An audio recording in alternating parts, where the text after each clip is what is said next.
Indian national Lokdal party के संगठन की मीटिंग है और संगठन में चुनिंदा लोगों को ही बुलाया गया है। ये जनरल बॉडी की मीटिंग नहीं है, ये जिला कार्यकारिणी की मीटिंग है। जिला कार्यकारिणी में जिला के पदाधिकारी, हल्कों के अध्यक्ष, शहरों के अध्यक्ष, शहरों के अध्यक्ष और जिला की सभी कार्यकारिणी के मेंबरान और पदाधिकारी और हल्का के प्रभारी वो शामिल किए गए हैं।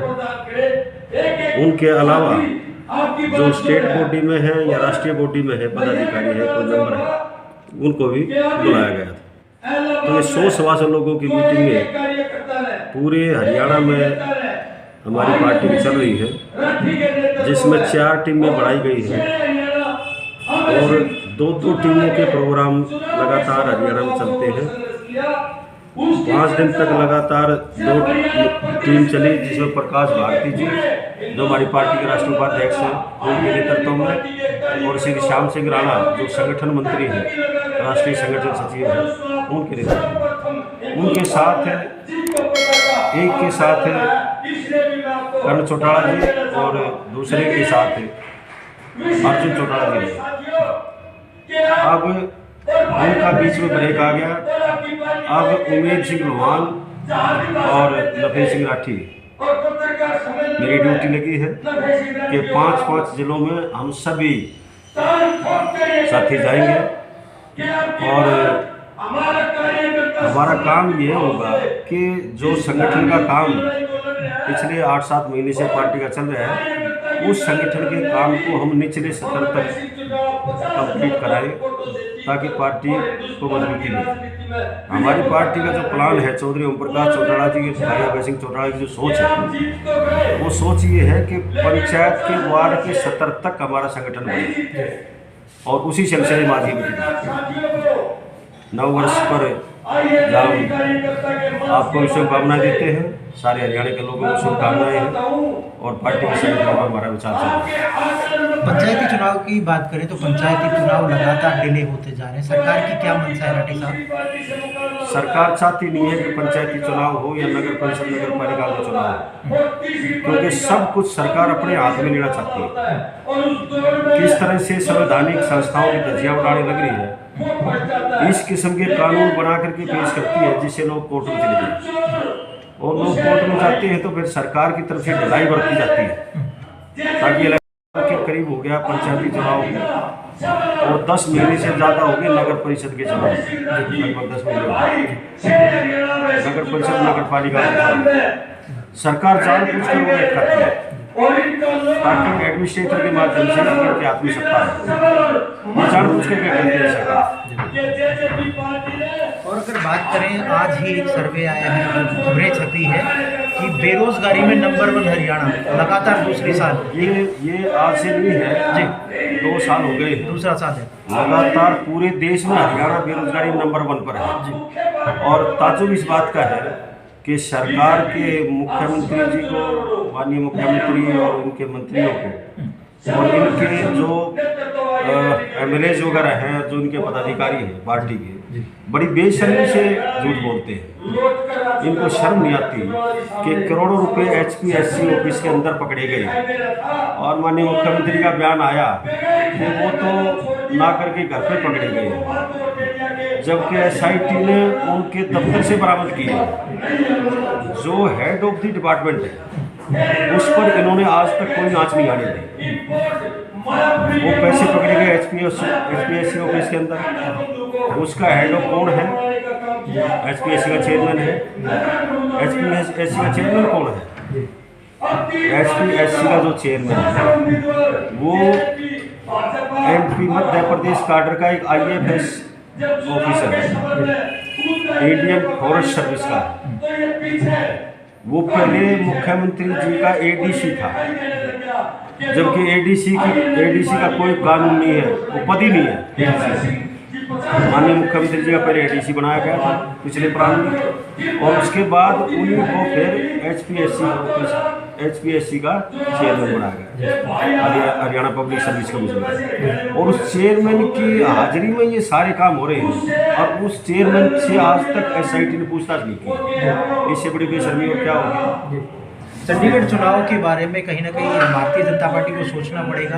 उनके मेयर हार चुके हैं, जो 3 मेयर, जो पूर्व में 2 मेयर थे वो हार चुके हैं, और सबसे बड़ी पार्टी आम आदमी पार्टी उभर के आई है।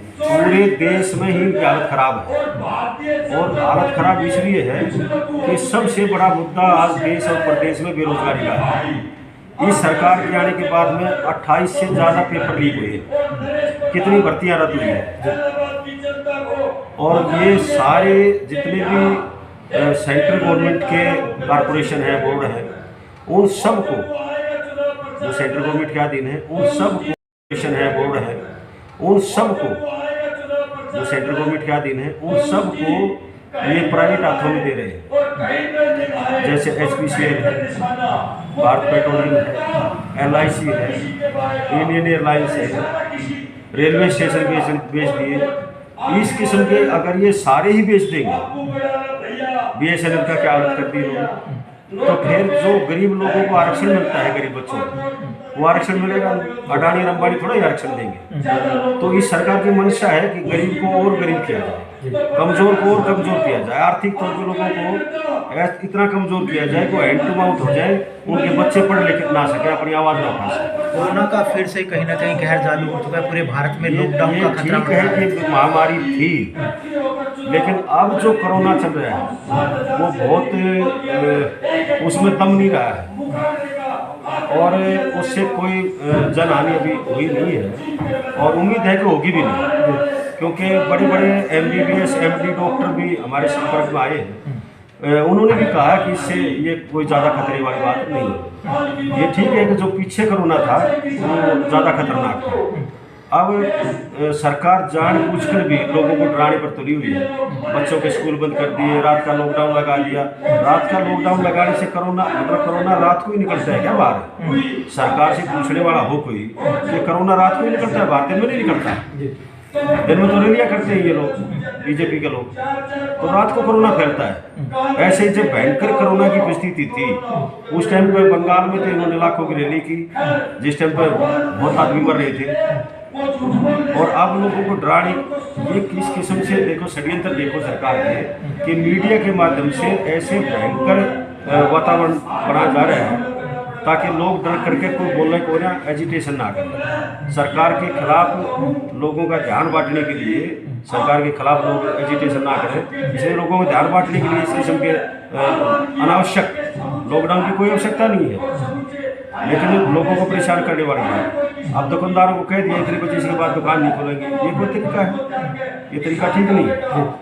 इस अर्थव्यवस्था पे तो सीधा फर्क पड़ने वाला है। व्यापारी अगर व्यापार नहीं कर पाएगा, इलेक्शन नहीं हो पा रहे, तो क्या सरकार की क्या मंशा रही है? जान पूछ करके, ताकि गरीब लोगों को मजदूरी ना मिले, गरीब लोगों का चूल्हा ना जले।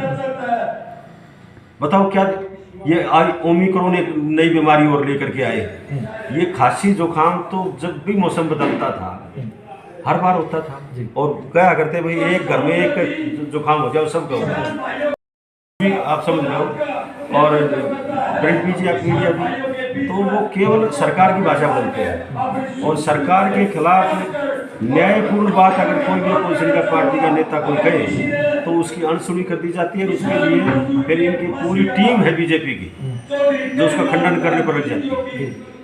क्या लगता है कि इनेलो अब जो ग्रामीण चुनाव आएंगे या फिर जो पार्षद जो चुनाव होगी उसमें अपने सिंबल पर लड़ेगी और बहुत अच्छा वोट बैंक? अगर और पार्टियां सिंबल पर लड़ेंगी तो इंडियन नेशनल लोकदल पार्टी ने सिंबल पर लड़ेगी, विशेष तौर पर नगर परिषद, नगर पालिकाओं का और जिला परिषद, ब्लॉक समिति का और पंचायत का, सरपंच का, वो पार्टी सिंबल पर नहीं